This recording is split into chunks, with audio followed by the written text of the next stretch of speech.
Why are you so antisocial? Because I'm trying to get it. Why are you staying on the basketball court so much? Because I'm trying to get it. Why are you out there practicing in the hot sun when ain't nobody else out there? Because I'm trying to get it.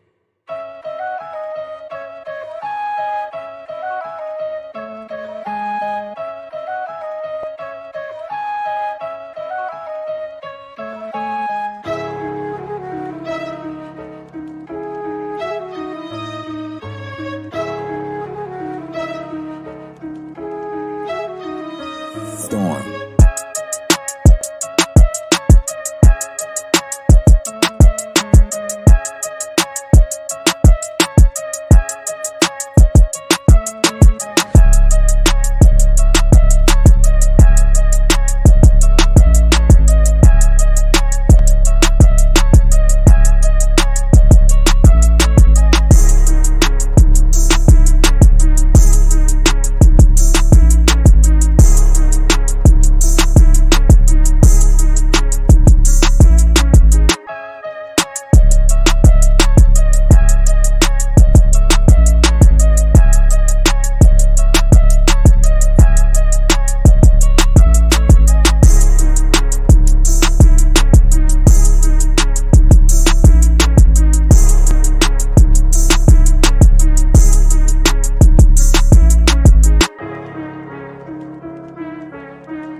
Storm.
Why is this name so hard?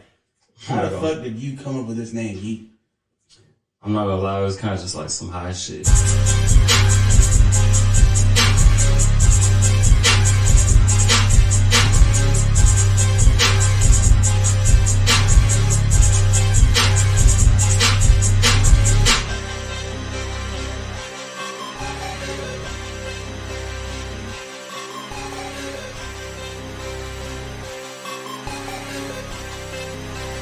Storm.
Swift on the beat.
Swift on the beat.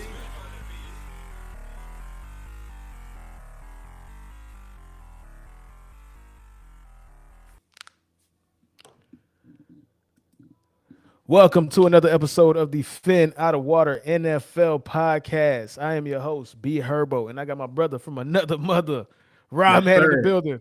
Another Thursday night live stream. We are doing it. How does it feel? We're back, baby. We're back. And for this episode, we have a packed show. We have our special guest, aka GMob. We have another special guest, long-time listener, first-time caller.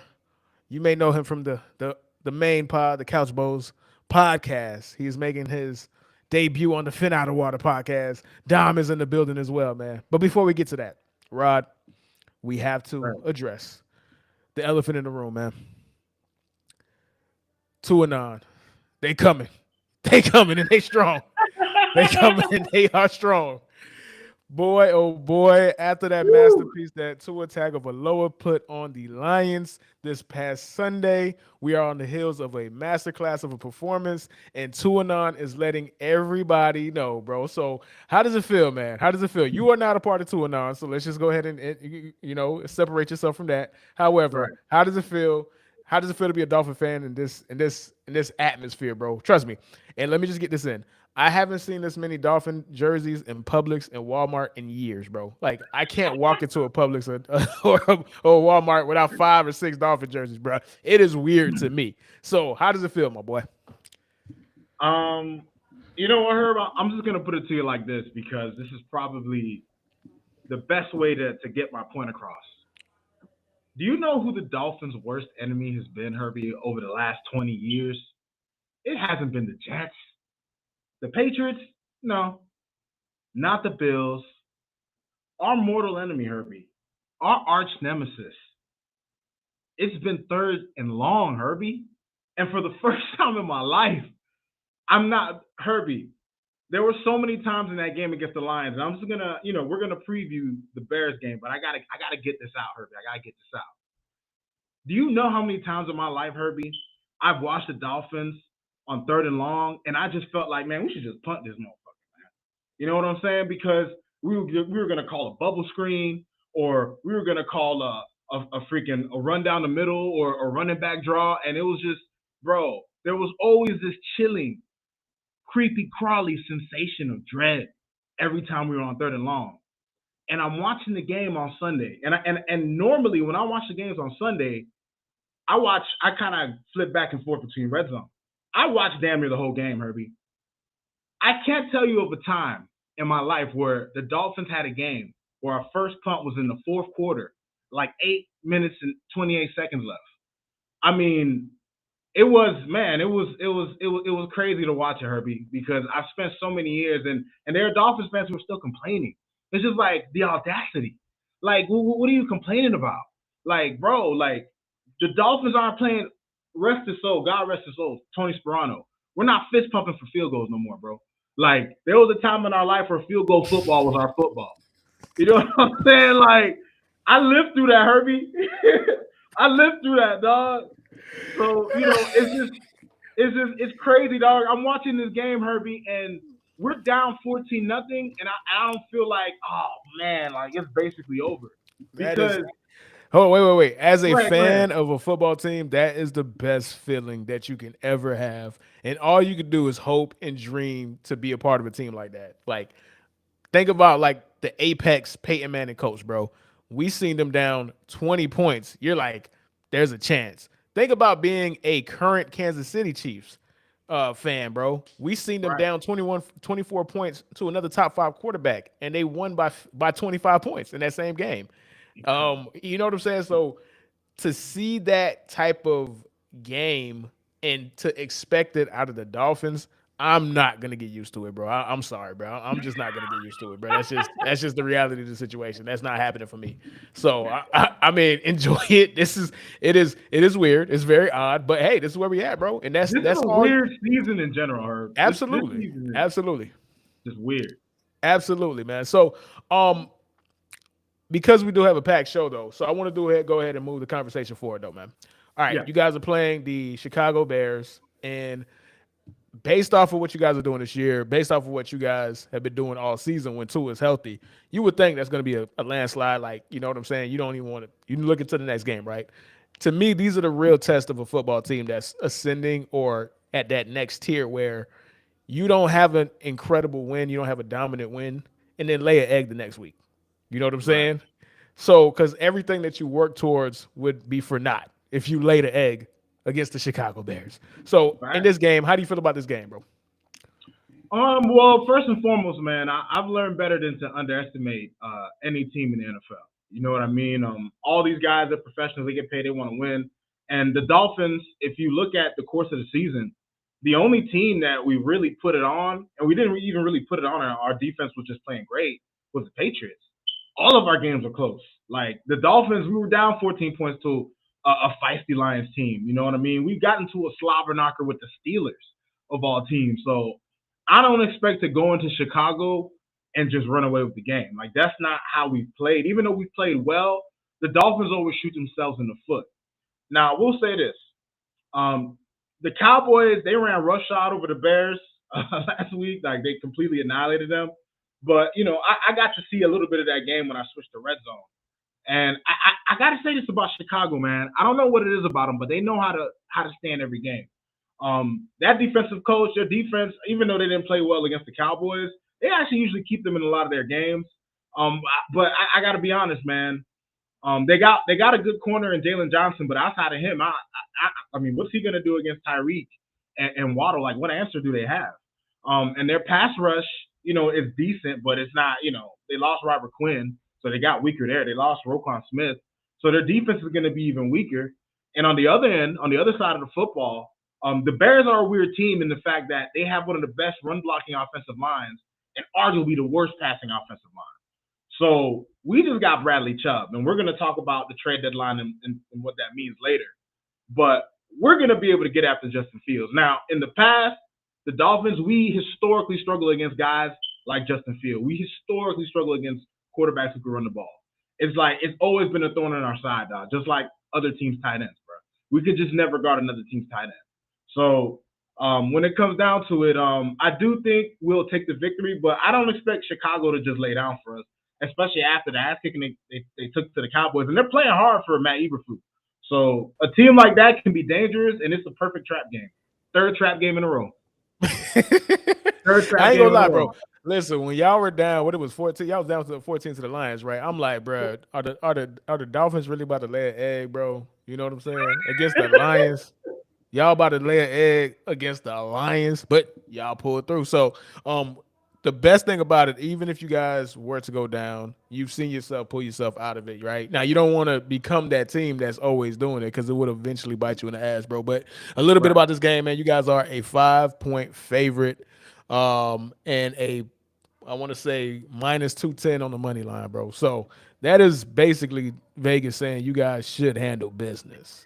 Like, you're a 5-point favorite on the road. Like, you should handle business. Right. We'd be a 7-8 point favorite at home, right? So I mean, yeah, that's what it'll be, man. Any last words before we go to break though? And get the rest of the show rolling. I just want to have a word about just defenses, right? Because we didn't get to touch that real quick. Okay, yeah, for I sure. gotta say, our first half defense against the Lions was atrocious, dog. The penalties the Dolphins have been doing, we got to clean that up. Like, we had like 7 penalties, 55 yards. Bro, I mean, did you see the video of Mike McDaniels? Was like, bro, fix this shit, bro. Oh, bro, no. His words were, bro, I need you to fucking fix this. He was like, I need you to get this fucking fixed. And bro, honestly, there's no doubt in my mind that moment right there kept Josh Boyer from allowing a single point in the second half. You know, on top of Lions shooting themselves in the foot here and there.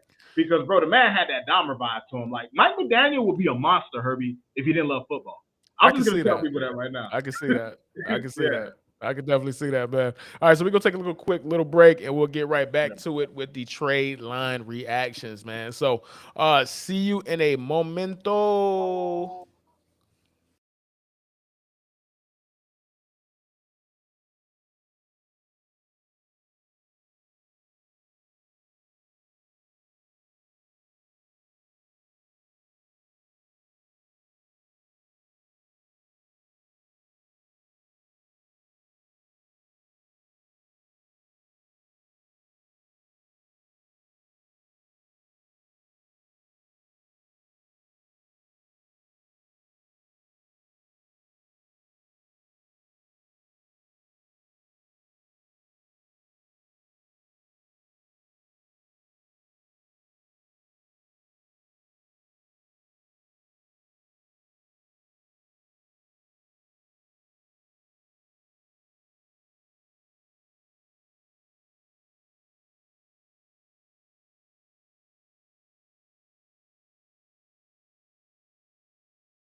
Keep your eyes on me. Keep your eyes on me.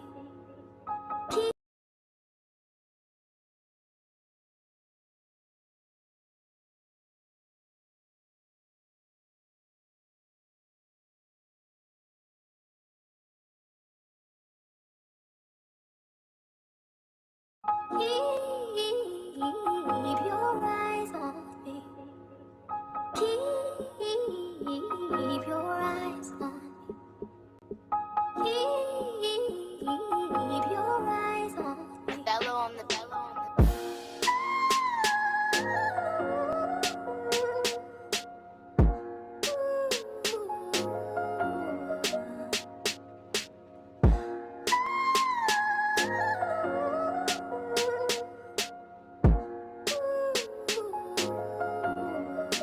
bellow on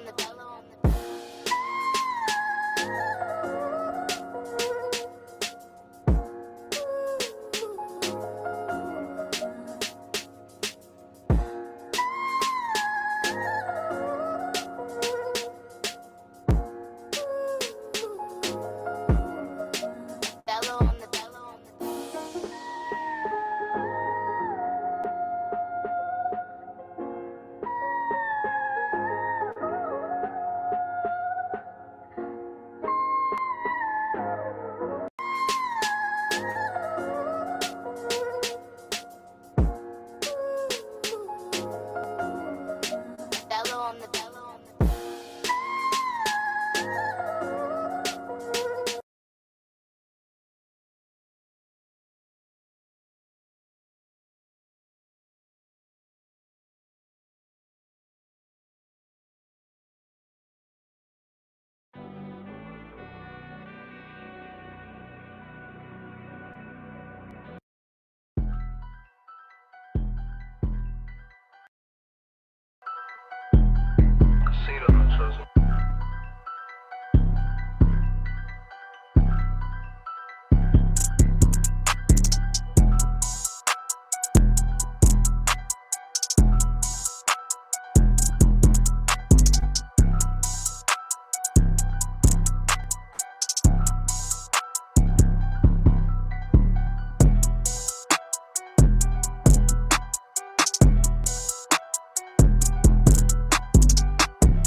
Millions find a low-cost health plan at healthcare.gov so they can enjoy more visits and have less to worry about. Find a plan during open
All right, man. We are back. We are back. We are back. We are back, man. All right. So, we do have a missing member. It's supposed to be a 4-shot, guys, but somebody just dipped on us, bro. So for now, you're gonna have likes of Rod, myself, and our good homie Dom, man. Dom, what's going on, man? Welcome to the pod, bro. First time on the pod, man. Fellow What's going on, Dolphins baby? fan, what's What's up, I know, boy? right? going on, The other Dolphin fan, you know, none of my Dolphin swag fits no more, so I had to do the best I could with the orange shirt and the blue wall. So, you know, I got my face on here for the first time, so hope I'm looking muy guapo. I see you rocking with the Miami Heat on the cap, dog. I see you, bro, my boy. I see you, my boy. Plenty of Heat swag, but I've just been so hurt as a Dolphins fan. I haven't bought any large Dolphin shirts. All my shit's medium, and none of it fits. And this is the perfect That is time to not actually have a Dolphin fan, man. And hold on, let me go to a good old 4-shot, man.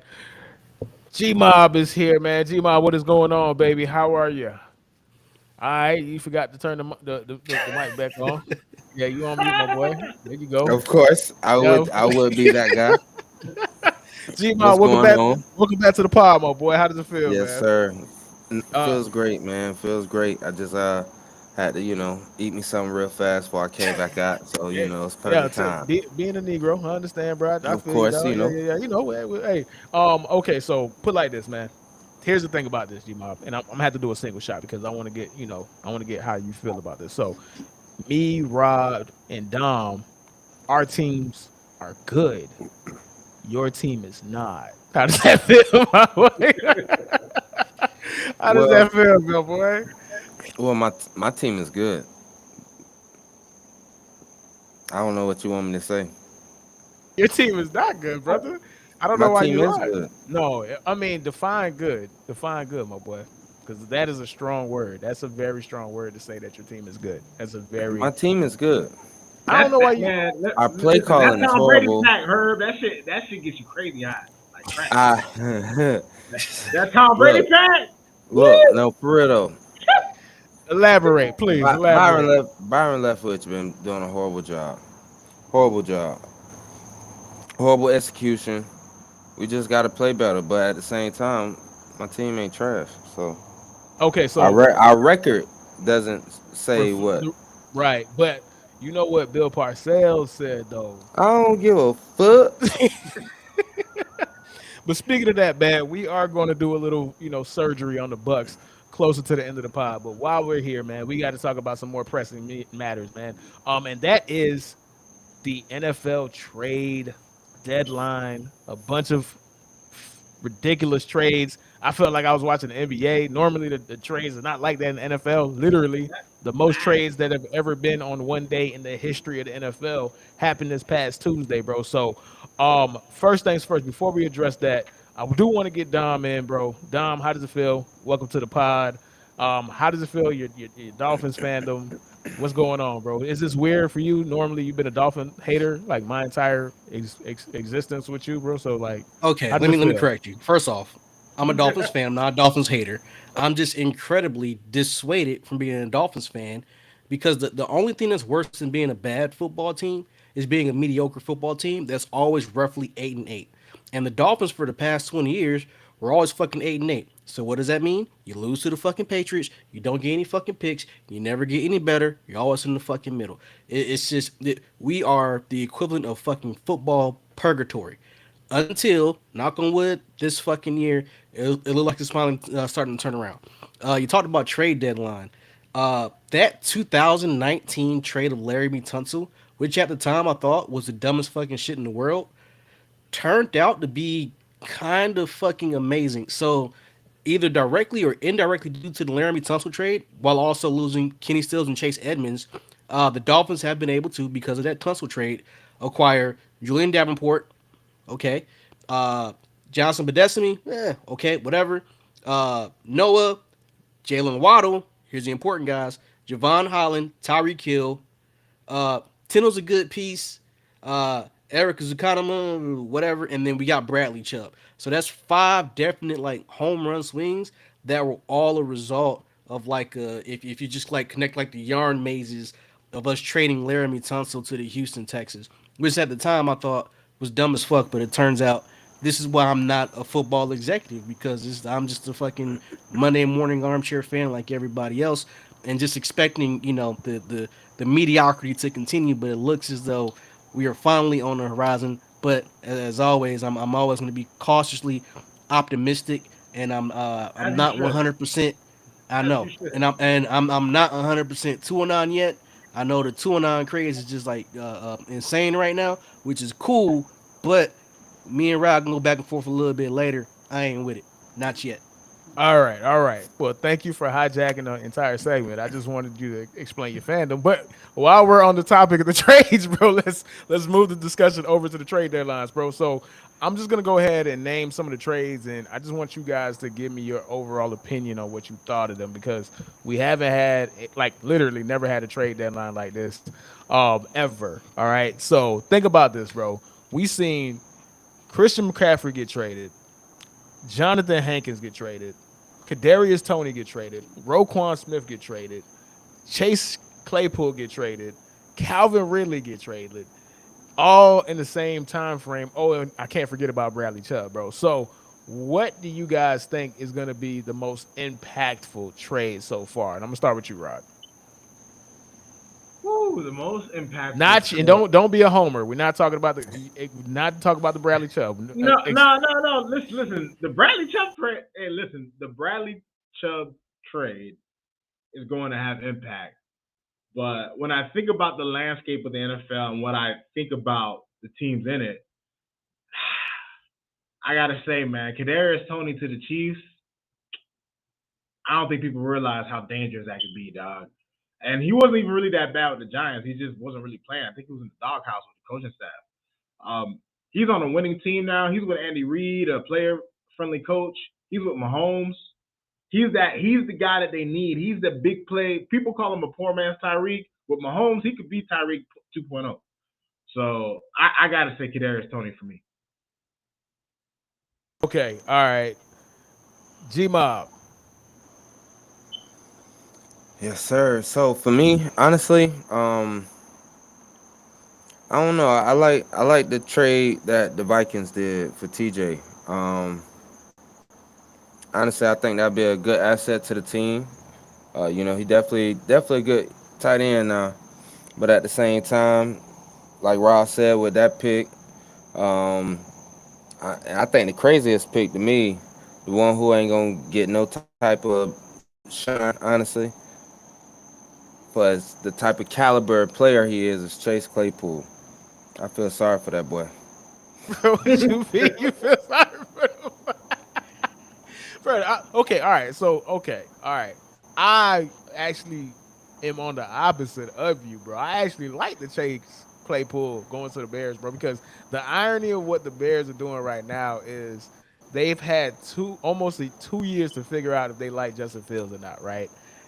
The new regime that took over this year did not like him. They got rid of everybody. They were trying to sabotage that man. And then they were like, you know what? We don't care about his health, bro. We just gonna run this nigga to the ground. Oh, wait a minute. He's actually talented, bro. We could do some things with him, bro. Now we got to go ahead and trade a second round pick to get a wide receiver that the Steelers don't want, bro. I just thought it was hilarious. And you realize why are certain teams have sustained success and certain teams are who they are, bro. The Bears have not had a quarterback that's made the Pro Bowl in a Bears uniform since Jim McMahon, bro. I'm not blaming any quarterback anymore. Jay Cutler, I don't blame you. Mitch Trubisky, I don't blame you.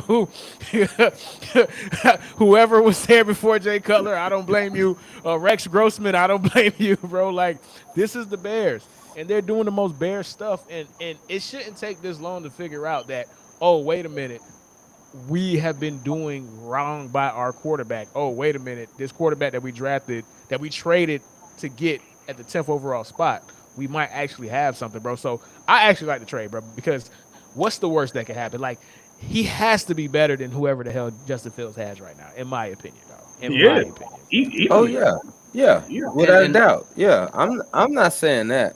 I'm just saying the Bears will be the Bears, This is true. You and were very, okay, yeah, you were right. You're right. and I ain't Dom, go saying the ahead, get it. Steelers either. and just to add to what Herb was saying, uh, about the Bears. Just the Bears kind of stuck in the '80s.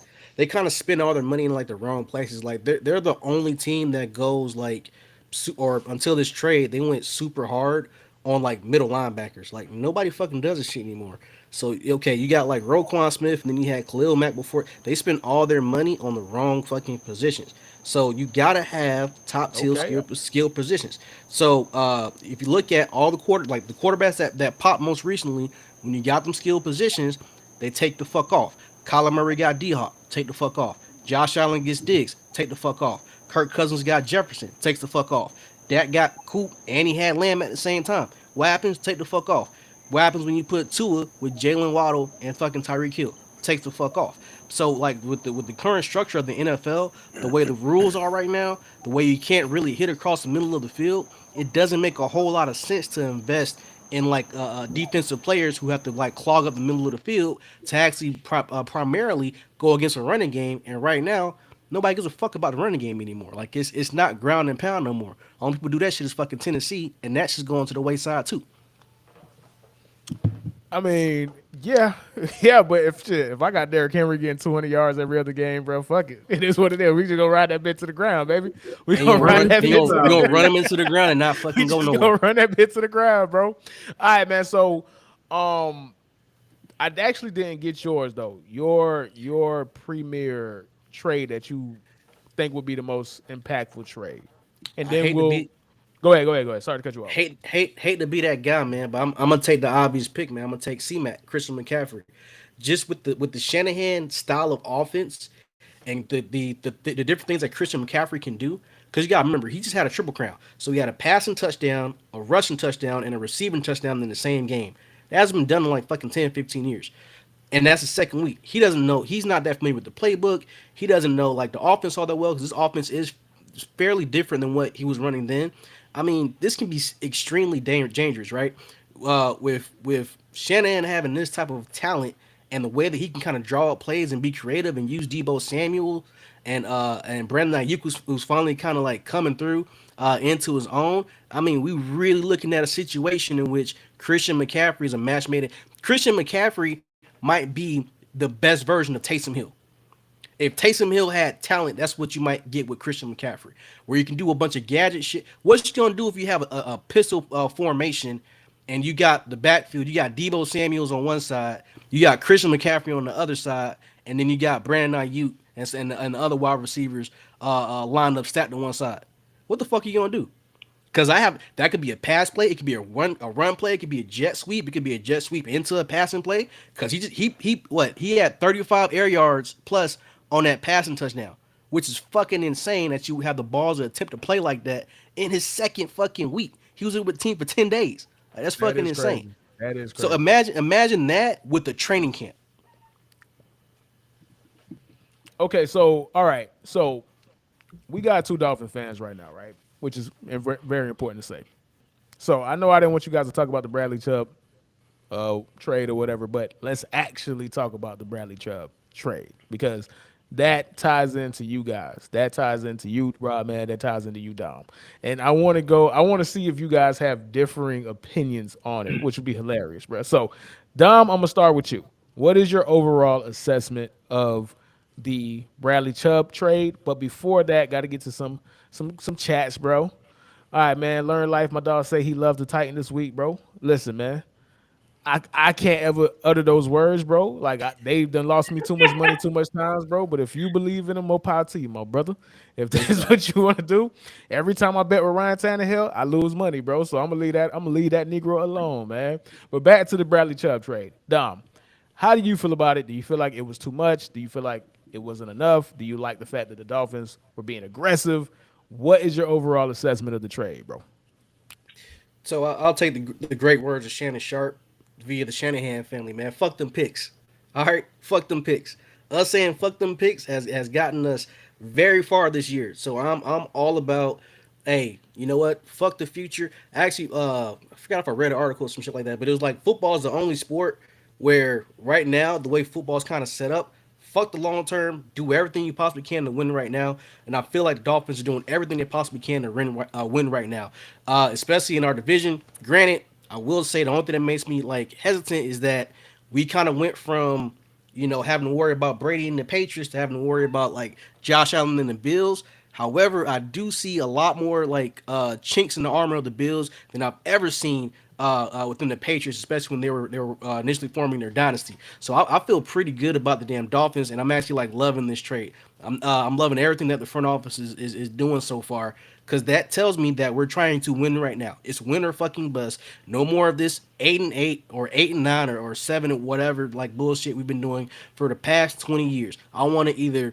get to the top of fucking Mount Olympus or flame the fuck out. Like either one. I don't want to end up being in this fucking bullshit purgatory ass Dolphins fam that I've been living in since the fucking 2000s with Chad Pennington as our fucking fucking messiah. Dog. Hey, listen, man, Rob, man. I Hey, feel that pain, dog. I nah, feel bro, that no, pain. no, fuck that, Rob. Fuck that. Stay true. Get this. We ain't letting this nigga on, bro. I ain't even a Dolphins fan, and I'm trying to keep this nigga, Rob. Get him, Rob. Block this nigga, man. Block. He wasn't there with you. He was ready to get off a tour. He ain't ready for this. He don't deserve this. I'll Well, slug it I off want him to talk too. about Bradley Chubb first. I'll I want slug to it talk off him about too. Bradley Chubb first. real All right, quick. go ahead with the Bradley Chubb, bro. How do you feel about Bradley Chubb, my boy? No, listen, man. I'm with Dom on this one, man. I love the trade, and I think there are two things that you can gather from this. One of them, especially if you're a Dolphin fan. One, the general thing is that the Dolphins are all in on the process right now, right? Like the way I look at the Miami offense, it's kind of like a great meal, right? Like we finally have all the right ingredients. We got Chef McDaniel whipping it up, and everything is just starting to come together. So the Miami Dolphins are all in on Tua, on McDaniel, on everything. The second point is, and this is for Dolphin fans, like we know this. When we traded for Bradley Chubb, all the analysts and all the sports, all the talking heads, they're talking about Bradley Chubb, and he is a really good pass rusher, like borderline elite, if not elite, right? When he plays, he's had health issues. But what I see is Jalen Phillips is about to eat, because I don't know if people realize, like, he's really been the only pass rusher that teams have been worried about. In the Lions game, there were only two ways they dealt with him, Herbie. They either double teamed him or they held him. They were holding this man all game, like blatant holding calls, and the rest, for whatever reason, they act like they didn't see it. Like, Bradley Chubb being in the mix means Jalen Phillips is going to get to eat, because he can't double both of them, dog.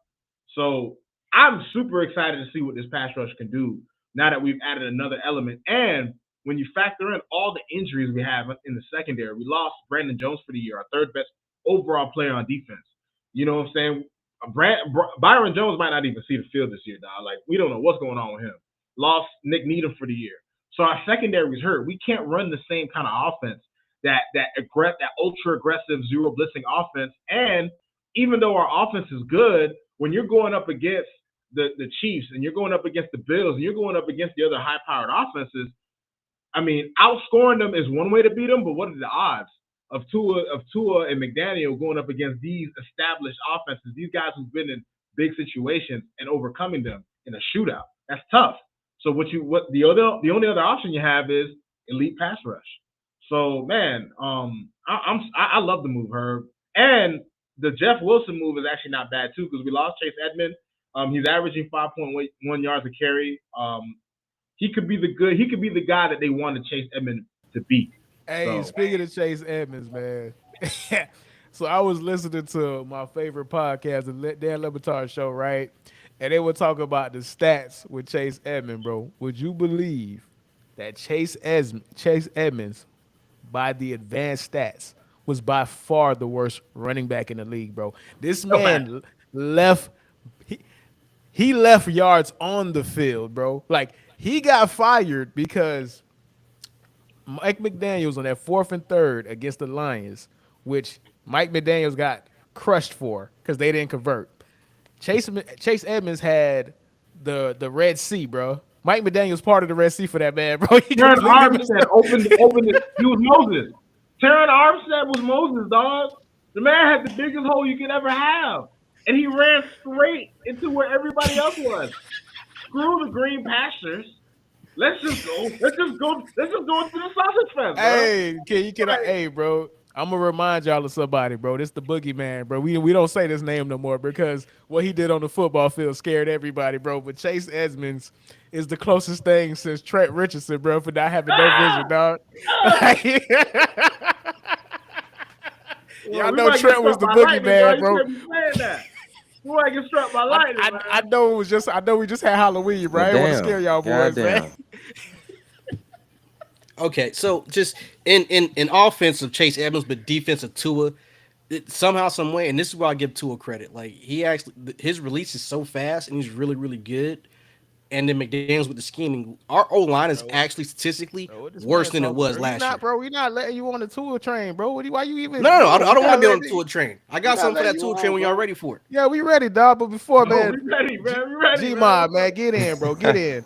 Me and you, we not Bro, Dolphins fans, bro. But how do you feel about the Bradley I Chubb trade? look. I'm gonna put it this way. I only saw a few trades, but at the same time, my team ain't made no moves. So I ain't paid attention to what none of y'all teams did. I know who Bradley Chubb is, but I don't give a fuck. I'm sorry. What's wrong with the Dolphins? Hey, we the best team in Florida, baby. That is true, bro. Right now. Ooh, damn, Y'all that is. hurts, I bro. give y'all that. That I hurts, ain't bro. That hurts, look, bro. look, the Dolphins, y'all on my ticket almost every week. I I give mean, y'all the okay. benefit of the doubt. All right, man. So let's take it to the bus, man, because you guys were riding high in 2020. Y'all beat the pandemic. You feel me? Y'all beat them Chargers. Y'all beat the trashineer allegations, bro. And it's been downhill ever since, dog.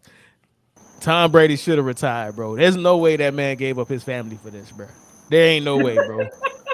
I can't believe he Hey, sacrificed his family, his marriage, the relationship with his kids for this. For For this, this? bro. Nah, Pap. look, What's going on, man? Talk to me, dog. look. I honestly, as far as that whole Tom Brady situation with his wife and kids, I'm not gonna speak on that, and I probably never will, cause the way I look at it, people separate all the time, man. Everybody handle it different. Just don't bring your shit to work. And I'm hoping we can get some type of, you know, type of wins going on. Something, man. We need something. We need a big prayer. Everybody, put y'all hands in the air for Tom Brady and the Bucks. And I gotta say it that way because I think he need the most prayers right now. But all jokes aside, we gotta come together, man. We gotta figure it out. Byron Leftwich ain't been calling plays. Team ain't been executing right. Um, we getting some people back from injuries on defense. On the D line, and we just lost Shaq Barrett to IR, Achilles. I don't know. We get people back, we lose people. I really don't know what to say, but we got a long Nah, man, season still. that sound like a broken man, bro. That sound like a man who don't know what happened We got a with long his old lady, season. bro. Hey Like man, you know what? He you sound know, like how I used to sound. you know when you break up with your old lady, and all your homeboys ask you what happened, bro. You already got no answers, bro. That's what that sounds. I ain't got nothing to say, bro. This bitch tripping. Hey, that's how I used to feel as a Dolphins fan, man. Welcome. All right, man. Bro. So let's move the conversation forward, though. Because at the end of the day, just like in NBA, right? Like it's cool to win the offseason, it's cool to win the trade deadline, bro. But ultimately, these things have to matter or whatever, right? Um, and we're not gonna know until the end of the season. You know, Bradley Chubb, when he plays, he's great. The problem is that Bradley Chubb has never been as good at any point in his NFL career. It's just odd that he's decided to be a beast on his contract year, bro. And then so that's my only pause for concern. I love Chris McCaffrey. I GMob, you said it about TJ Hawkinson, right? Listen, last time I seen somebody trade their own player to their own division rival, bro, that was Donovan McNabb, but that boy was washed, bro. So the Lions must know something that I don't know, bro. Like they said, we don't care about seeing this dude twice a year, bro. Y'all can have him, bro. So I just hey, I'm gonna put my hands up, hey, whatever, right? But the one that I find the most interesting, bro, And this has nothing to do with a good team. The teams are bad. This team is bad. The I know quarterback who is it is. bad. Yeah, you know I it know is. who it is. You know, but they just keep giving this guy every excuse in the world, bro. My most interesting trade so far is a player that can't even play this year, bro, because he got in too good with the bookie, bro. You feel me? That Florida, It's your that Denny's, baby. yeah, he got too good with the bookie, bro. His name is Calvin Ridley.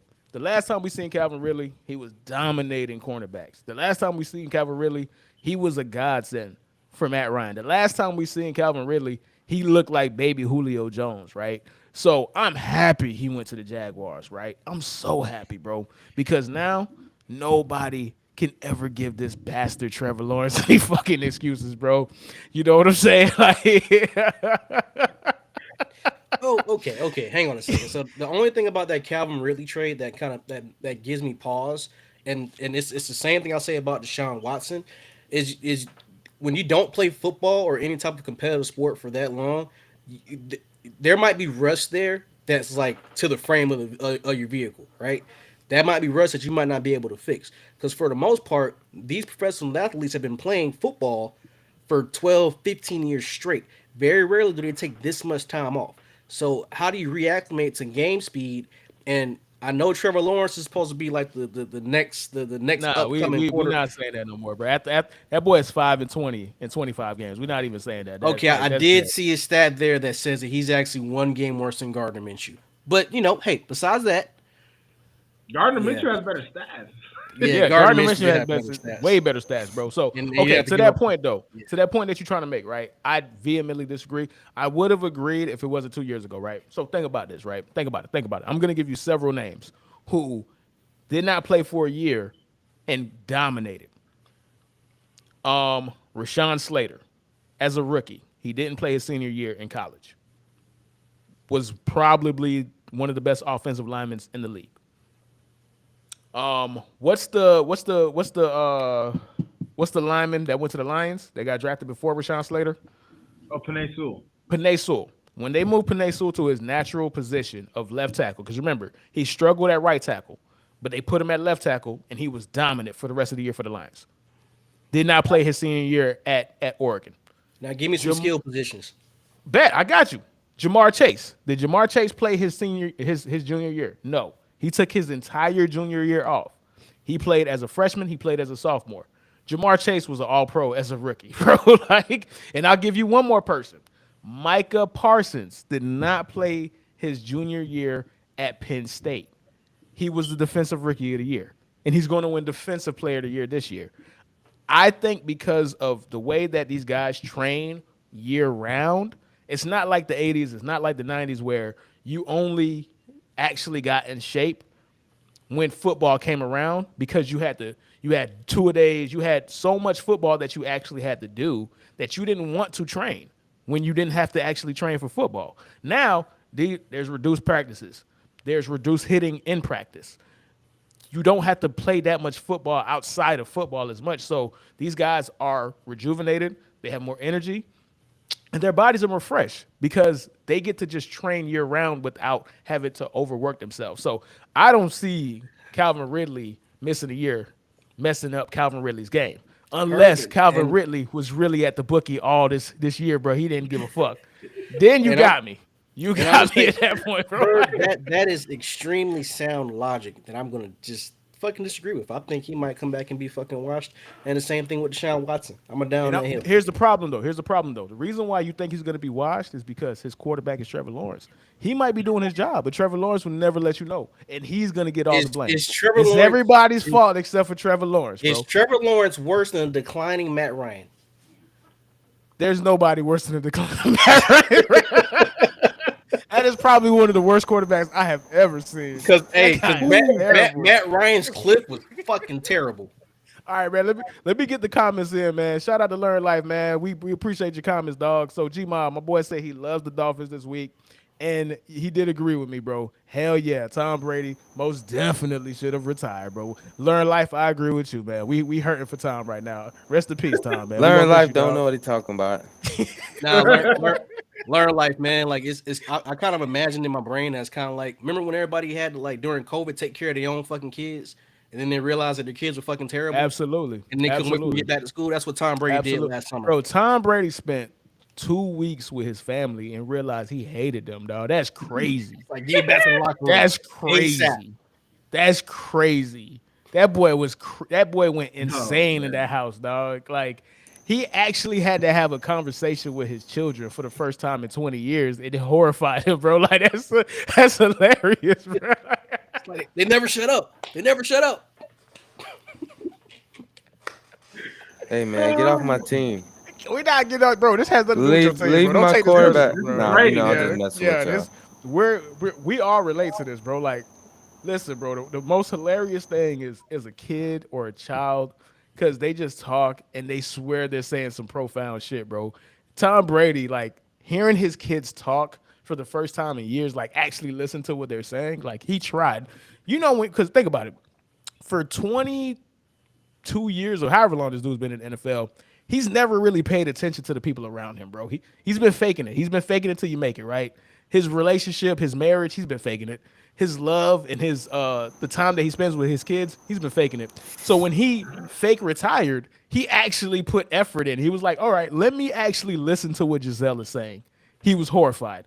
He actually said, let me listen to what my kids are saying. Like, let me try to get to know these people that are living in my house.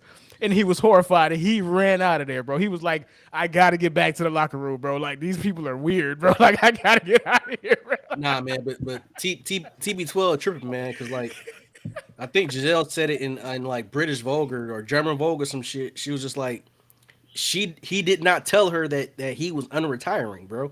She found out from fucking TV.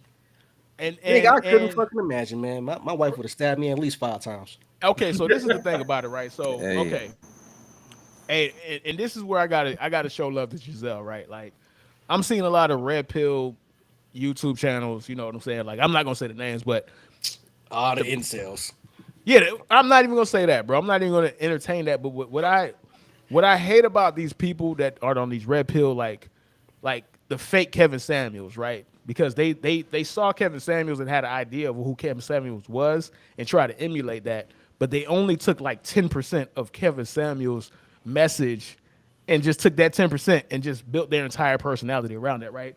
So I was watching one, and he was saying how Tom Brady, Giselle doesn't understand that Tom Brady had to chase his purpose. And I'm like, bro, do you understand that when he got with Giselle Boyson, she was making more money than him? Like, she was making $45 million a year when they got together. You can make the argument that he would not be the quarterback that he is without taking the pay cuts that she allowed him to take. Absolutely. Because she made all that fucking money. He didn't need money from fucking. If his wife's already a fucking billionaire, I can take $12 million. Who fucking cares? I'm just fucking playing football. Who cares? So when I see people try to paint this as Giselle's being selfish, Giselle's trying to take this man from his passion, bro, she gave up her career as the most famous supermodel in the world and most lucrative.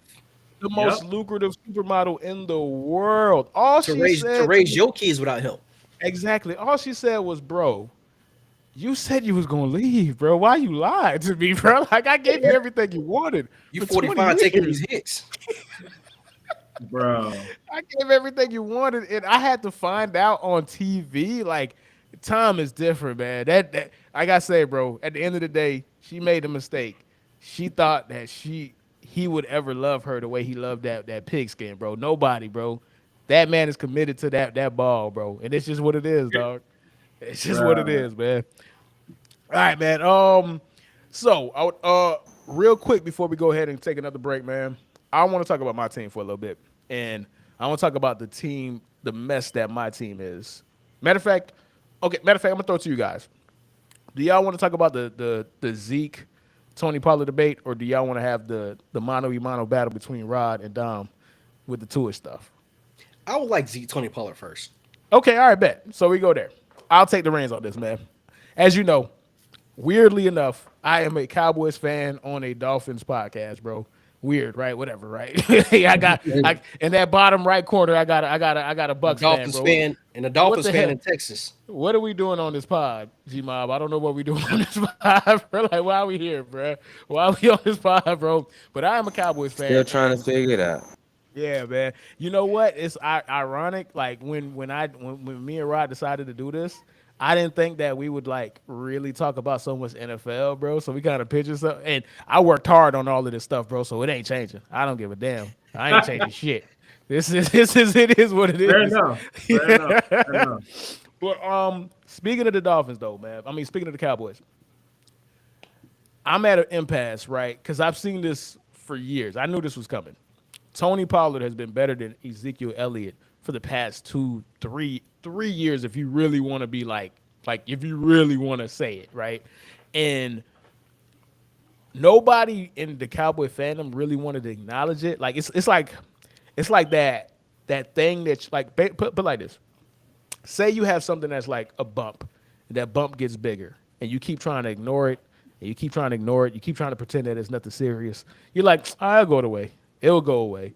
And then it keeps getting bigger. And it's like cancer or like an ingrown hair. I ain't really want to say the word, but if you want to just throw it out there, just make everybody feel awful. Thanks, Dom. It is what it is, bro. Appreciate you, bro. It could have been a pimple, bro. Like, damn, bro. I said ingrown hair or a boil. Ingrown, bro. We just gonna say assist, bro. We gonna say assist, bro. Okay. We gonna say assist. We didn't have to. He didn't have to make it awful, bro. Like, all right, appreciate you.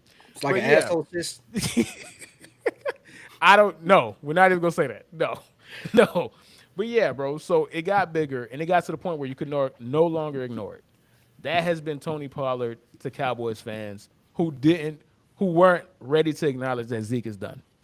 Tony Pollard has been better than Zeke for a long time. Now Tony Pollard is showing everybody that Zeke is done. He's washed because they're playing behind the same offensive line, and one player is drastically better, right? So I'm going to go ahead and give you guys some stats, and this is going to compare Zeke to Tony Pollard. Tony Pollard and Zeke. I'm going to start with Zeke. Zeke right now has 109 attempts. He has 400 yards. He's averaging 4.1 yards a carry. Not bad. His long is 27 yards. He has one run longer than 20 yards. And he has 4 TDs. Now compare that to Tony Pollard. 81 attempts, 500 yards, 6.2 yards a carry, a long of 57 yards, and 13 runs of 20 yards or more.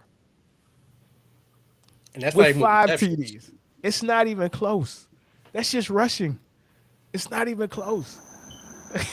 Yeah, that's over 20 less carries and 100 more yards, basically. It's ridiculous, bro. And 30. Bro, it is heartbreaking because I feel bad as a fan because Zeke, everybody knows it, bro. There's nothing worse than being the dude that ain't the dude no more, bro. But you getting paid like the dude, bro. And that's what's going on with Zeke. Zeke gotta like. I know when Tony Pollard be out here juking niggas. Tony Pollard, according to PFF, has the most broken tackles in the league, bro. The most missed tackles in the league, like forced missed tackles in the league, bro. This nigga's balling, bro. He is balling, and we're stuck. I remember Dom, and I'm gonna give you a shout out when we gave the contract to Zeke. You said that we were gonna regret it. I said, yeah, I know we're gonna regret it, but there's nothing we could do. We have to give it to him, and we regretted it literally the year that we got the contract, bro. Mm-hmm. It is an albatross. It is an embarrassment, and we have to keep feeding somebody who doesn't deserve the attempts anymore, bro. So I don't know when can you guys relate, like you, GMob. Was there ever a time where you had a running back or a player because you traded for him or you gave him a contract, but there was somebody much better, and you're like, bro, why are we still doing it with this dude, bro? Like, can you think of somebody? I know I just put you on the spot. My bad, bro. Man, honestly, for my team, it's mostly during the draft, dog. We always seem to draft the running back that it's like, San Diego State or something like that. It's like random. And then they only practice squad. It's like, come on, man. Why we keep getting these practice squad running backs? Like, draft somebody nice. Trade for somebody nice. Lenny playing good right now. Well, not right now. He only got 200 and some yards rushing. Horrible. But, he was playing good. But at the same time, man, when you talk about the Bucs running backs, you think about people like Mike Pittman, Cadillac Williams. Like we don't really have no stud running backs throughout the years for real, consistently. You Yeah, know man, I what's remember that, funny man. about the Bucks is just like one of y'all most like notable fucking backs is a fucking fullback, fucking Yeah, Mike man, Mike Allstott. Allstar, man. Not RIP to even a running running backs, back. man. RIP RP to running backs, fullbacks. man. Damn, RP, man. dog. RIP to fullbacks, Yeah. man. God I I damn. know, try. man. I ain't try to go back that far, but yeah. Nah. Mike Allstott was that fucking dude though. But her Oh, boy. just as like Beast. as a Dolphins fan in Texas that is constantly around like a lot of Cowboys fans. The Cowboys are they're the most profitable like sports team like in like on the planet, right? So there's always like a cross in between what's right for the team and what's right for like the actual franchise as a whole. What's right, Tony Pollard is probably what's right for the team. Zeke is what's right for like the franchise as a whole because people know Zeke. He's got his own brand. He's got his own name. Everybody fucking he sells 1,000,001 fucking jerseys even still, and it's just it's kind of fucking hilarious because like it just seems like in the draft you guys always end up accidentally ending up with like the perfect fucking pick. So nobody thought that Tony Pollard was gonna fucking be shit. So now you have this weird situation in which Zeke, he's still giving you enough. He's giving you some sort of production, not as good as Tony Pollard, but Zeke is still like the best blocking running back in the game. You guys, your offensive line did take like a step back, so you really do need that like kind of like Tampa Bay back in the day, like that thunder and lightning like combination of like the two and making it work. That's also why, and just dealing with Jerry Jones in general, and why somebody like Sean Payton being a coach for like the Cowboys wouldn't make any fucking sense because Sean Payton gets there and coaches your team. He's not going to fall back on that. He's probably going to end up. It's going to be the flip of that. You're going to have Tony Pollard with 109 carries and Zeke with like 80 and then being there for blocking assignments. It's not going to be anything like it is right now. But Jerry Jones not going for that shit because Zeke is Jerry's boy. And that's something that no other team has to contend with, where one of the biggest stars of your franchise is actually your owner. I can't think of any other franchise, maybe I previously maybe the Bus family, but outside of that, where your biggest star of your franchise is actually the team owner, not the players, not the coach.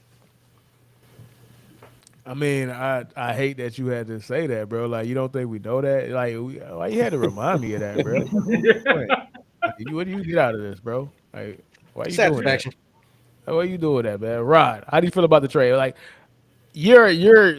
I like to ask people who have no attachment to the Cowboys, right? So when I provided that information to you, when I presented that information to you, bro, like, did it add context? Like, did you know that it was that much of a discrepancy between Zeke and Tony Pollard at this point, bro? Well, I didn't know it was that much of a discrepancy between them, but what you said wasn't surprising to me. Like, I think anybody who watches football knows Tony's been better than Zeke for quite some time. And it's just, and what it just always comes down to is you pay a guy, you got to play a guy. Like, you're not gonna pay a guy just to sit him on the bench.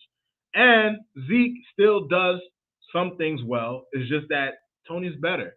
But now, if you're the Cowboys and you watch that performance on Sunday against the Bears, whose defense actually has been pretty solid this year, that they ain't been that bad. You just gotta kind of suck it up, man. Because like at the end of the day, a Super Bowl window only lasts so long. And if Tony Pollard gives you the best chance to win, he's the guy you got to roll with him. Like if you got to take the L on Zeke, you got to take the L on Zeke. Now, as Dom alluded, Zeke is Jerry's boy, so I don't really know how that can go. But if the Cowboys actually want to, do damage in a week, in a year where the NFL, the NFC, outside of the Cowboys and Eagles, who you scared of, bro? You know what I mean? So like, if there's any time that you want to put all your chips in and play your best players, you gotta kind of that whole you gotta give Zeke less touches, Tony more touches, man. That's just what it comes down to. Hey Herb, I had a question for you. What's up? All right, so because being a Cowboys fan is a unique experience to sports, right? So you have an owner which 2 weeks ago was entertaining the idea of maybe I start Cooper Rush, maybe I start Dak Prescott, but that same owner does not have the foresight to actually say maybe we'll start Tony Pollard and have him for more snaps than Zeke. So as a Cowboys fan, how far do you really think you can go with Jerry Jones at the helm? And is that and is his time at the helm going to outrun you guys' window with this roster? Okay, so I'll answer I'll answer the first question last, and I'll answer the last question first. To answer the question about Jerry Jones, I can't think about it. I can't think about that, bro. The man owned the team, bro. It's a perpetuity, bro. Like it's him. Like he is going to be a part of this till he dies, bro, and rolls over in his bed, bro. Like if it's 100, he might own the team longer than I'm alive, bro. At this point, bro. Like this man ain't dying. Like Hey, you know what? I'm written for Jerry. He's gonna be like one of them heads on Futurama, where it just he's just still gonna be calling shots, bro. That's yeah, that man, bro. He is, bro. I'm telling you, like to Rod's point, Jerry already has this figured out. In his will, he will control the team. When he's in heaven or hell, most likely hell, he's gonna control the team, bro. Like his fingerprints will be on this team till the end of time, bro. God in the universe would not outlast Jerry Jones as the owner of the Cowboys, bro. Like, so I can't. I've never even gave thought to that. But to the other point, right? Jerry Jones is a businessman. That's the reason why the Cowboys are the most valuable team on the planet, right? The Washington Commanders are going to probably sell for $5 billion. 5.2 is the estimated valuation. When that sale goes through, the Cowboys are probably going to get to $8 million north of worth. Maybe 10. Maybe 10. Just because of that sale of the Washington Commanders. If the Washington Commanders are going for $5 billion, we're going to go up. We will always be the most valuable team on the planet. We're more valuable than the Lakers. We're more valuable than the Yankees. We're more valuable than the Lakers. I mean, than the Mets. We're more valuable than Barcelona, bro. And I don't say that with pride. What is that? We have one playoff game in 20 years. That doesn't mean shit to me. I'm not gloating about that, bro. Like I put it like this. Rod, Dom, you wasn't there. GMob, you were there. You can speak to this. I've been to a lot of what's the word? Tailgates. I've been to a lot of tailgates. I've been to college tailgates. I've been to professional football tailgates. I've been to Dolphins tailgates. I've been to all kinds of tailgates, right? However, when you go to the Dallas Cowboys tailgate, it's the most unique tailgate in the world because you're going to see every single person. You're going to see black people, white people, Hispanic people, conservatives, liberals. It doesn't matter. Everybody is a Cowboys fan. There's no one trait. There's no one personality, right? And that's why it's the most valuable franchise or valuable sports team in the world because it identifies with everybody. And I don't know why, bro. I just like them because they had a black quarterback in 2002, bro. I don't know why everybody else. Are you about to run for office with this definition of what America's team is? Because that's what you're saying. No, I'm just saying. You're not lying though.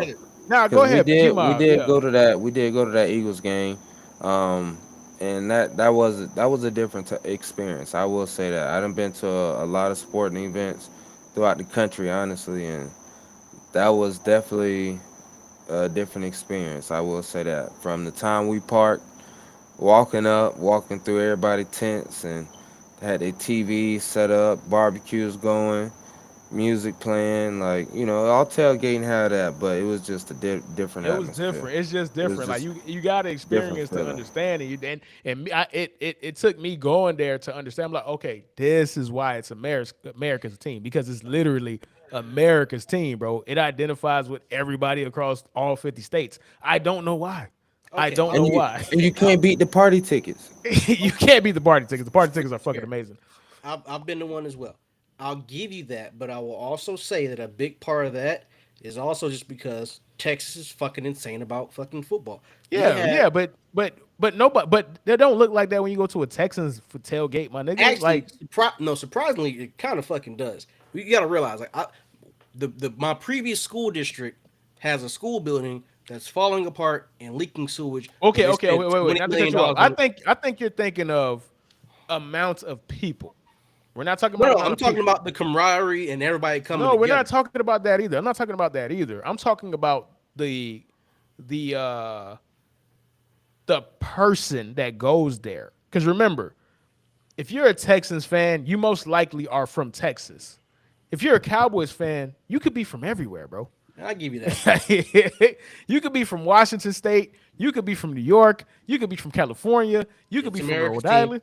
Yeah, that's the point that I'm trying to make, and that's the thing. What I'm saying, that's a different experience because you could walk into 10 different people. You'll get 10 different accents. You'll get 10 different personality traits, bro, that identify with the state that they're from. They just came to see the Cowboys, and that's what makes it different.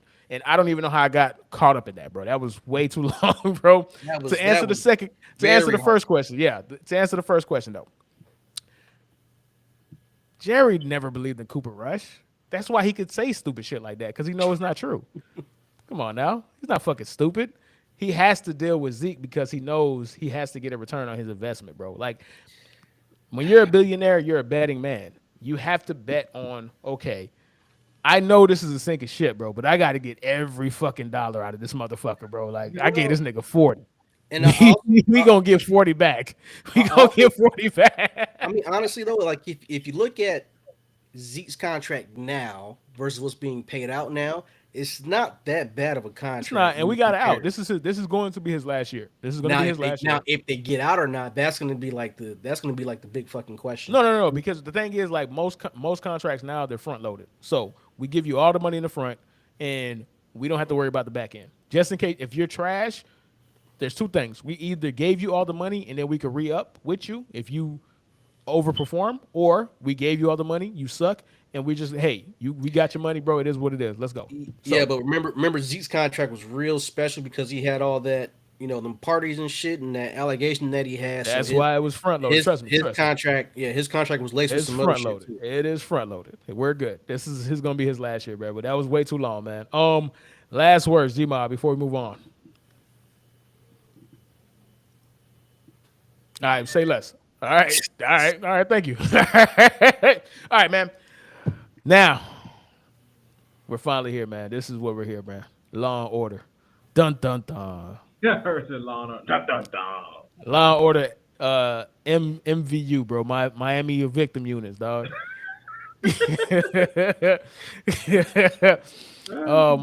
Dom, Rod, man, we have somebody who is trying to be a part of this bandwagon, bro. And we've seen him assassinate the Dolphins for years, and we've seen him go after Tua. We've seen him go after Chris Greer. We've seen him go after Stephen Ross, and now he's trying to assimilate himself with the fan base, man. My snitches, my FBI, we caught him dead in his track, bro, and that's why he's at court right now. And we're bringing him. We're gonna bring this man to justice, right? I've always been a Dolphins fan. I'm not a Tua fan. Always been a Dolphins fan, just not a Tua fan. You will not defame my name and say that I am not an all South Florida sports fan. Even though I live in Texas, I'm still a South Florida fan. I have a question for you, though. Before we start this, I just have one question for you. In the past 20 years, man, name me the one guy who's better, dog. Name one guy. Oh, you think that's good enough for me? Nobody, bro. I'm it's the fucking Dolphins. you thought you had something, huh? No, you really ain't got too many choices. I just want you to be happy, man. Bro. What's this man's choices, bro? Chad Pennington, bro. Who you had? Sage Rosenfeld, bro. Like, what's the choices, bro? Like, but Josh Rosen. The best choices would be what Tannehill and Rod. You would make for a terrible lawyer, bro. Like, I set you up and you came with that stupid shit, bro. Like, I had Rod said, I said Rod said, name a better quarterback. Nigga, Sage Rosenfeld. Who the fuck is going to say? Sage Rosenfeld? Like, what? Hey, Herb, he missed the layup on the fast break, bro. Full Russell Westbrook. He thought he had him. Thought he had him. Think about the choices that Dom was going to have to say. Ryan Fitzpatrick, bro. Like, come on, bro. The best quarterback. Hey. You're not gonna do Fitz magic like that. I was happy. Yeah, you ain't finna do Fitz magic like that. Teddy Bridgewater, bro. Part of it, man. I fuck with my boy Ryan. What? I mean, all right, man. Okay, so to frame the conversation, though, man, Dom Dom has been very. Dom is what we call a true Dolphin fan, which is he doesn't believe anything that the Dolphins do, bro. That's when you truly are a Dolphins fan, bro. Like you don't believe anything, bro. It's all smoke and mirrors, bro. You gotta go through the thick and through the mud to get to there, bro.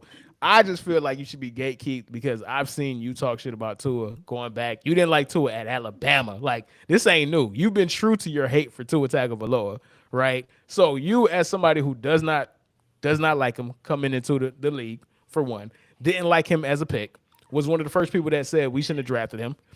Are you compromised right now? Like, do you feel like, damn, bro? How do you feel right now, my guy? Oh, you ready? I'm ready, dog. I feel like a fucking Dolphins fan. Like, show me consistency over fucking 500, and I'll fucking believe it. Do I like this now more than I've liked anything else that I've seen in our history of a franchise? Yeah, in the past 20 years, is this the best opportunity we had since we fucking missed out on fucking Drew Brees 17 years ago? It probably is. But I've seen good things happen for the Dolphins, all right? And I've also seen the Dolphins go 8-8 consistently while good things were fucking happening. So with Tua, and this is probably going to come back and bite me in the ass, but I've always said because Tua is strong, boy. Tua is very strong. I got the numbers to back it up. Them boys don't play. Which them is boys okay. Are strong. I know the stats. He's playing very well. Mike McDaniels is the perfect coach for him and his play style. But I'm gonna say this, and this is why I never liked him as a pick. Alabama, for the most part, just has not produced in its entire history top tier wide receivers. I mean, since Nick Saban's been there, top tier wide receivers, top tier running backs, top tier O line, top tier defense, so on and so forth. They really don't have a whole lot of top tier like quarterbacks to their name. Wait. Because there's people watching. I want to make sure that you don't sound crazy on the internet, bro. Because this Go is ahead. for real. Because this year's the outlier year. Are you go look at that the history of Alabama starting quarterbabs? No. Now, not the quarterback part. The skill position. Because you said they don't have. Are you saying? Oh, sorry. They do. They've always okay. Well, I had to say because Alabama is worse than Tua. It was about to get ugly. It would have got ugly for you, my boy. It would have been rough. Yeah, no, fuck them. I'm glad they're number 6. Like, fuck, I don't fucking care. Yeah. So wait, the only reason you don't like Tua is because he's an Alabama quarterback? That was my initial reason for not liking him. Which is fair, Rod. That is fair. Like outside of Tua, and Jalen Hurts, which is also an outlier because they play at the same fucking time. One of them had to fucking leave before this year, which is the anomaly year. The last All-Star Alabama quarterback was fucking Joe Namath. Like, fucking all those the past 15 years of Alabama quarterbacks that have played under Nick Saban have totally fucking floundered out. And that's probably because when it comes to level of skill, their wide receivers, offensive line, and running backs have been so much better than everybody else. You know, you could be a middling quarterback, and your numbers are going to be great. You're going to look amazing, but when you get to the league, you're more often than not going to be exposed. So when we drafted Tua, and people fucking forget I said this. I like Justin Herbert way back then, all right. Because in the history, if you look at Oregon, a lot of kids go to Oregon with their fucking ass coaching and their really, really good recruitment. Two things that shouldn't line up, but they perfectly do. You had several players from Oregon who pop in the league because the coaching is just fucking garbage. So I'm like, yo, there's a really good chance that Justin Herbert was going to be great. So with us having that number 5 pick, that's what I was expecting. We ended up instead having Tua. My other big problem with Tua, and it's still true for fucking this year, is our offensive line has been historically bad. When we had Chris Greer, he's good at skill positions. The defense was great underneath him, especially when we have Mike Flores kind of like heading up that defense. We put together great pieces. He has never been able to assemble a good offensive line. So now we're in a predicament in which we have an Alabama quarterback who usually has very good fucking weapons. When we got him here, middling fucking weapons, defensive-minded coach, very defensive-heavy team, and like no fucking offensive line, right? So that to me was a huge barrier, especially with him being undersized, not weighing a whole lot, going up some really, really good defenses twice a year. You got Bill Belichick twice a year. You got McDermott and the Bills defense. No, but I'm just saying he never lost some, but I'm just saying for the most part, that usually is a hard-hitting defense. I'm talking about at the time.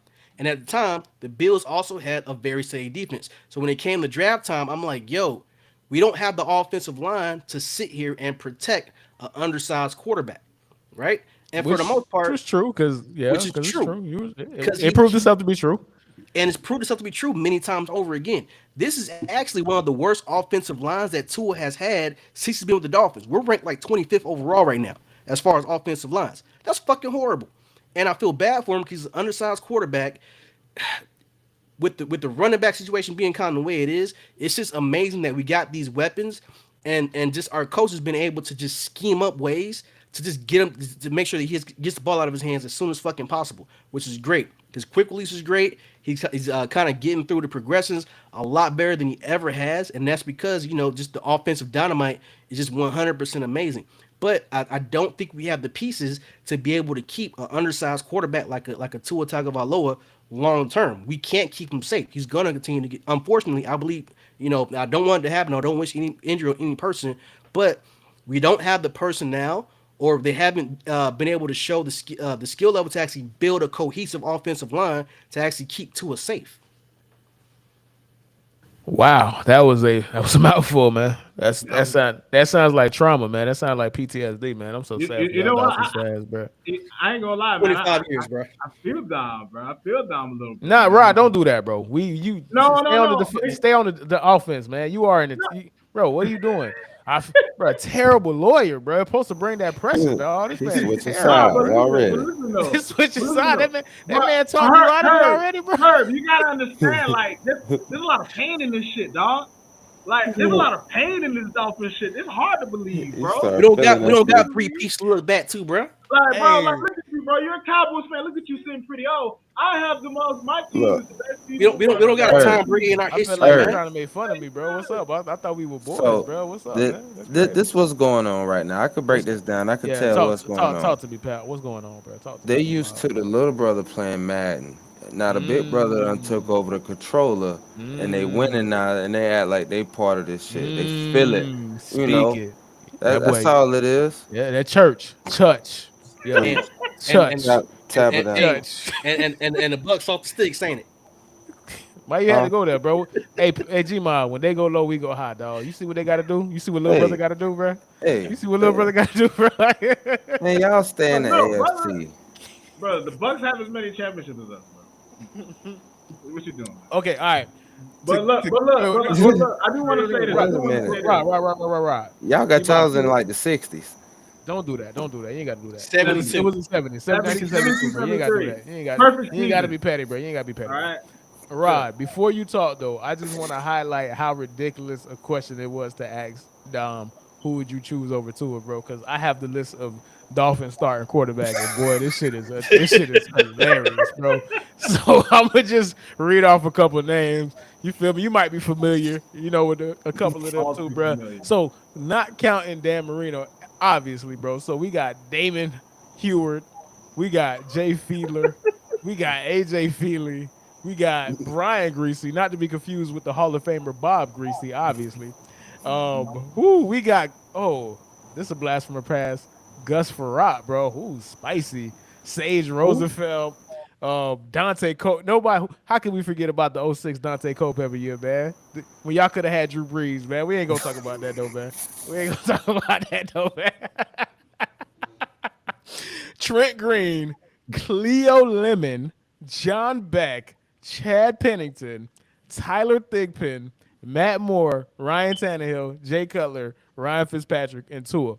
Who the hell was Dom supposed to say other than Tua, bro? And Herb, can I take your inspiration for a second and talk about why I didn't believe in the Alabama quarterback with the list of Alabama quarterbacks? Go for it, my brother. So take Tua and Jalen Hurts out of it. You got Mac Jones, and then before Tua and Jalen, you had Blake Barnett, then Cooper Bateman, then Jake Cocker, then Blake Sims, then AJ McCarron, then Jake McElroy, then John Parker Wilson, who was there for 3 fucking years. I have no idea who that is. And then Brody Coyle. I'm just gonna stop there. That's right when Saban got to the program. So like I don't even think the majority of the names I just named, they not even on fucking they never even made fucking practice squads. Okay, so I'll make 1 point and then I'll let Rod get in. 2 points. No, 1 point. So what happened with that though is that Tua literally is the first quarterback that they recruited because they realized they had to compete. So Alabama did not recruit quarterbacks before Tua. And think about who they've had since Tua. So they've had Tua, first round pick, top 5 pick. Mac Jones, top 15 pick. Bryce Young, who's going to be a top 5 pick. Jalen Hurts, who is going to be a Pro Bowler. Like, they decided that they could not just win with defense and running the ball, and they decided. So it's one of those things historically, yes, but it's going to change is what I'm trying to say. It's going to change because they decided that they actually had to go and recruit good quarterbacks. So it's a give or take, right? But let me get Rod in. Rod, go ahead and say your piece, bro. Because it seems like this man did a phenomenal job, bro. He hit you with some gab, bro. Now you want to come over and take this man out of the date. Like, oh, yeah, I feel you, bro. I was there with you, bro. So, Rod, bro, how do you feel? What is your retort to Dominique, bro? Oh, I mean, look, man. I ain't going to tell someone how to feel about, we're all allowed to feel how we like to feel, right? But the thing is, the reason why I asked him the question that I did, obviously Tua is the best quarterback we've had in a minute. But my problem with Dolphins fans, especially the Dolphins fans who just keep this pushback on Tua, is just like, dog, what more do you need to see? Now, I understand that you didn't like Alabama quarterbacks, cool. You know what I'm saying?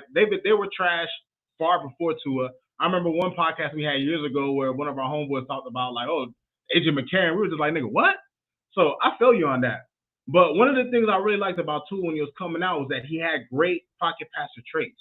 And what you wanted to see was it to translate onto the field. Now, look, the guy needed a little bit of help. But who doesn't need a little bit of help? And even without help, he's still been able to win games. Even with an awful offensive, a guy is 19-8 as a starter, as the Dolphins quarterback. Even if you take away the 5-0 this year, he's still a winning quarterback with one of the worst offensive lines in football. We had 2 offensive coordinators. Bruh, name me a time I've ever heard 2 offensive coordinators do anything in the NFL. When you have 2 offensive coordinators, you got 0. The man wasn't given a chance to succeed. And the worst part about it is, Herbie, Dom, GMob. The Dolphins, Tua was the 5th option. In the draft, they wanted to get Burrow. Cincinnati was like, fuck no. They tried to get Watson. They tried to get Tom Brady. They did everything they could to just disrespect this man, dog. And this man is still coming out and winning games for the Dolphins. We never had a quarterback like this. The man, come on, bro. The man has a career 4th quarter rating of 128 or 129.8, man. My dog is leading the league in 3rd down passing. He has a 142.7 passer rating this season, man. All Tua has been is clutch since he's been in the league, bro. His biggest issue is his health, bro. Even with a back, okay, let me trace it back a little bit. First 2 years, we didn't really have much going on offense. We got Waddle last year, Gesicki sometimes, that was it. No running game, no nothing like that. Finally now, the Dolphins decided, hey, why don't we build something around him? Why don't we play to a skill set, which is what good coaching is? And you brought up this point when you spoke earlier. We had a defensive-minded coach with no really idea how to run an offense. We had 4 offensive coordinators in 3 years with the Dolphins. There was no chance for success. Now you actually invest in your quarterback. All we did when we drafted Tua was shit on him. All the Dolphins, what organization do you know, dog, drafts a guy top 5 and shits on him for 2 straight years? And of course, everyone in the NFL, of course, the whole world is going to think yo, this nigga's not in. His team don't even want him. But all this man has done is continue to win games. Biggest problem, and you alluded to it, the man gets hurt. That's the one. This nigga still hasn't played. Even this year, even if he finishes out this season, he has yet to play a full season in 5-6 years. And that's probably the most concerning thing about him. But, I mean, man, the kid as a player, the effect that he has on the team, he has these weird intangibles that you can't really equate, that you can't really talk about. And even then, just the way he's playing this year and the way he just fits in his offense, man, be happy, be excited. It's time for Dolphins fans. Listen, at the end of the day, bro, if we crash and burn, it is what it is. It's the same old story. But I just don't feel that way, dog. My dog Tua, he's been holding it down. The man has, I mean, in my opinion, I don't know how y'all boys feel. I think he's played like top 10. I ain't gonna call him top 10. You gotta kind of earn that. But when he's played, we've been playing well, dog. Like, be happy, Dom. Like, we finally have a quarterback, or at the very least, a quarterback who can play well with whatever's around him, and a coach and an organization that believes in him. When do you ever see the Dolphins go out and make a Super Bowl move? You know what I mean? Like, at this point, all I'm saying is be happy, my boy. That's it. That's it, man. That's all you can ask for, dog. Okay. That's all you can ask for, man. That's just- it, dog. I want to preface No, that. no, with this. no, and then- no, no, no, Yeah. no, none. 30 no, seconds. 30 seconds. No. We don't want your. We look. This is why we trying to gatekeep you, bro. Because that man just said some beautiful shit, bro. And here you go, Rod. I know, but no, ain't no but. All right, ain't no but. All right, we ain't doing that. It's over, man. It's over. Rod, gatekeep, bro. Get this man out of here, bro. To quote Joey from one of the greatest sitcoms of all time, bro. Cut it out, man. Like, all right, man. So with that, bro, we're gonna take a little quick break, man, and we'll get back to it, man. And see y'all in a momento. No, man.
Rike is the most powerful work management platform, allowing you to collaborate, automate, and accelerate at work every day. By combining your strategy with our work automation, your team has infinite possibilities to succeed. From driving up ROI and aligning resources, to exceeding expectations of clients and customers, Rike allows you to do more with less. Grow margins, accelerate project delivery, automate workflows, and elevate productivity.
Udemy.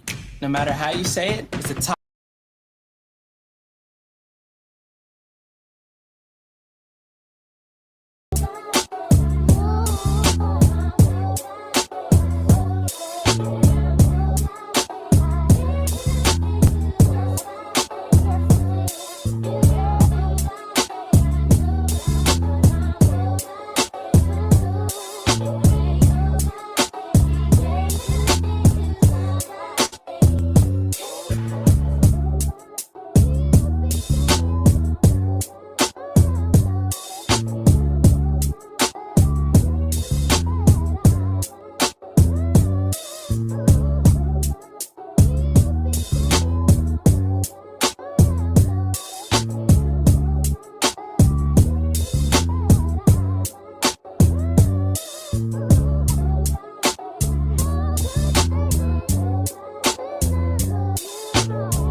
All right, man, we're back, man. Just the two of us, man. The OGs are back in the building, man. Got some technical difficulties, but we're gonna go ahead and thug it out, man. Rodman and B.Herbo, bro. This is the Phin Outta Water podcast. This is really what it looks like. So let's go out the show, man. How do you feel about week 9, man? What do you think? You know what, man? Let me do myself a favor and pull the games up, bro. I feel like when I looked at this week initially, I thought it seemed like it was going to be a good week. Let me see. Okay, so I got it up. We got Colts, Patriots. That's gonna be a slobber knocker. Chargers, Falcons, terrible. Vikings, Commanders, ugh. Raiders, Jaguars, ugh. It's a lot of bad dope, man. There's a lot of bad dope out right now. Panthers and Bengals, that shit's gonna be a train wreck, dog. Bills and Jets, ugh. PU. Rams and Buccaneers, bro. Where the skunk at, dog? Damn, dog. It's good. Yeah, it's one of those things where you think there's always gonna be a good game or not, but I'm not seeing it, bro. Titans, Chiefs, Ravens, Saints, like there's no marquee game, but the irony is it's probably gonna be one of the most fun weeks, bro, because you have no idea what anybody's gonna do. Well, that's the beauty of the NFL, man. I mean, the famous mantra of the league is any given Sunday. So, I mean, think about last week. The best game of the week was probably the Panthers and Falcons game.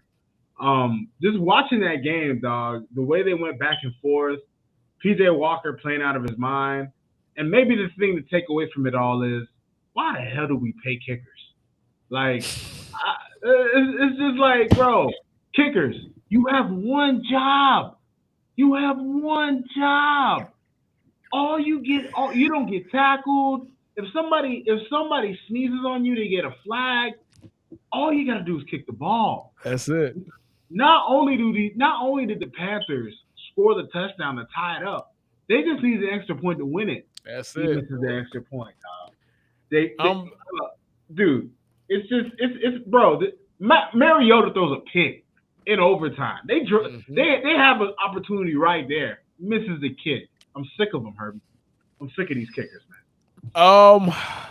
To end the show, my thing that I just hate, bro. We seen it in this game today on Thursday Night Football, bro. I hate these fucking pass interference calls, bro. It's just the cheat code of the NFL right now, dog. Like, you could literally just throw the ball up for grabs, and it doesn't matter, bro. Like, if all somebody has to do is the receiver turn his head and back up into the cornerback. If the cornerback does not turn his head, which in theory sounds very easy, but clearly it's a hard thing to do because 99% of cornerbacks don't turn their head when they're running because they panic. You get a pass interference, bro. So yeah, that's been bothering me, bro. That's the thing that's been bothering me, dog. All right, man. Any last words though? Besides your hate for kickers, which I didn't know. This must be new. You've never talked about this. This must be burgeoning, bro. No, you know what? It's new because I've seen the frequency of it, dog. Like, this is true, yeah. And the crazy thing is, like, they moved the extra point back, to give it a little difficulty, but you still got one job, bro. We're not asking kickers to throw 20-yard passes. Well, occasionally, I guess. But what I mean, it just kills me sometimes. Like when I was watching that game last week, I was going crazy. Herb, like I was watching the Dolphins. I was just like, bro, are you kidding me, dog? Maybe it was because I spent all them years living field goal football, having appreciation for a good kicker, man. And the crazy part though, like the worst part about that, man, like PJ Walker is an XFL quarterback, right? That was his one, like. If they just made that kick, he would live off in infamy, right? Like, there's no guarantee that PJ Walker will be the quarterback for the Panthers going forward. Most likely not. They're probably going to draft somebody. They're probably going to trade up in the first round. But that would have been a historic play, and that would have been a play that lived off to the entire end of time as a football player, as football fans. And then his kicker missed 2 field goals, bro. 2 opportunities, bro. Like, people want to blame DJ Moore, bro. Blame a kicker, bro. Like, DJ Moore put his life on the line, his body on the line to make that play, to catch to catch that ball on double coverage. PJ Walker made the throw of his life to throw a 70-yard pass, bro, running to his left. Patrick Mahomes is the best quarterback in the league. Said that's the throw of the year. That's game recognizing game to another level. And the kicker couldn't make a fucking kick. So yeah, bro, that's the part that hurts me the most about it, dog. But it is what it is, man. You hate kickers, I hate pass interference. Let's go ahead and just close the show, man. So everybody, we appreciate y'all for tuning in, dog. It's been a joy. Always love, man. Thank y'all. Always love, peace, and tranquility, man. We will see y'all next week, man. As I say every time, deuces, man.